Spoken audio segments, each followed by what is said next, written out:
Ничего не понимаю. Мальчик, если это возможно. Вы думаете, что во всем разобрались?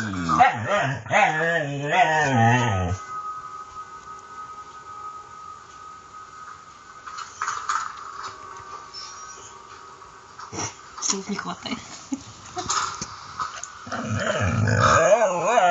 Что он сказал? Ничего. Кража тех файлов была серьезным нарушением безопасности. Кто очень хочет забыть об этом. Это позор. Шерри Тайсон, человек, которого департамент признал мертвым, все еще больше позор. Да, если собираешься заявить об этом, Зима неправильный ребенок, да? подтвердить свое заявление. Неправильный ребенок какой-то. Не ставит ни во что старую женщину. Никакого уважения, да? Что за молодежь? Если Тайсон жив, департамент не хочет об этом знать.